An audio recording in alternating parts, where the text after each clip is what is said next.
What's up guys, I'm Shane and this is Spare Change. If you've got a passion for new movies and for new audio and video gear, then tap that subscribe button for new weekly videos. In for a review, we have X-Men Dark Phoenix on 4K Blu-ray.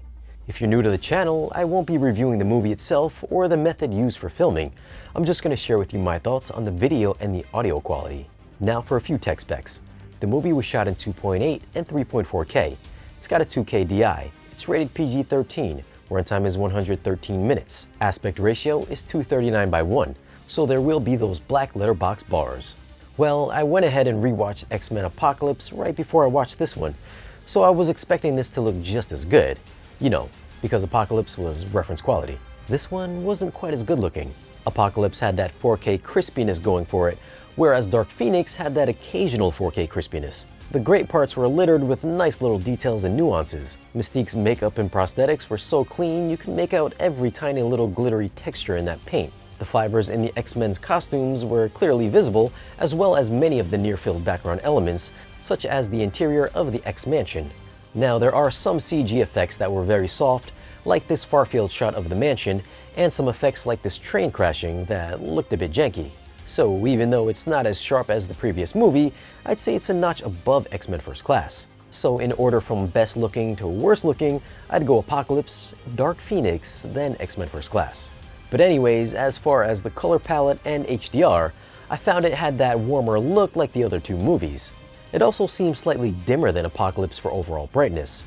As far as colors popping off the screen, it follows the same look as the other X-Men movies, so there's not too many bright vivid colors happening here.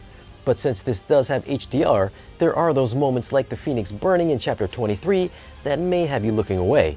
The flames are bright and bold with some great tonal shifts between reds, oranges, and purples. Black levels were solid with some noticeable improvements in shadow detail over the standard Blu-ray. Might want to think about changing the name to X-Women. Audio is done in Dolby Atmos, and I thought it was sparingly active in the high channel usage.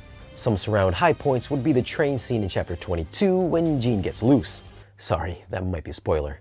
You can hear the train as it swirls around each of your lower channels and above your head. The crash in Chapter 1 is another highlight when the two vehicles collide and debris can be heard scattering through each one of your speakers. As for bass response, I found that it had some pretty aggressive low end like that same crash in Chapter 1. The space shuttle launch in Chapter 3 is another high point with bass that might rattle your teeth.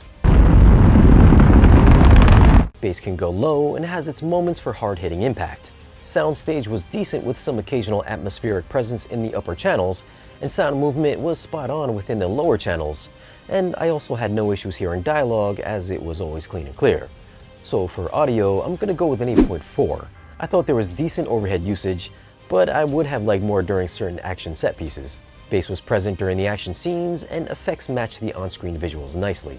For video, I'm gonna go with an 8.6. It's not the sharpest tool in the box, but there are some standout scenes that'll make your display happy to see it. It's also not an HDR showcase, but I found colors were pleasantly warm and natural with the occasional eye-squinting spectral highlight. So the question is, should you pick this up on 4K Blu-ray?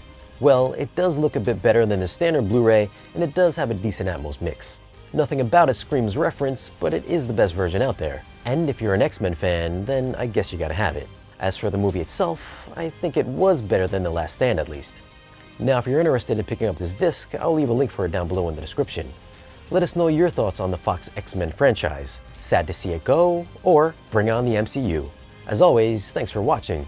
You can find us on social media, and if you want to support the channel and get special deals and content, then stop by our Patreon page. Like, share, and subscribe, and we'll see you guys again in the next one.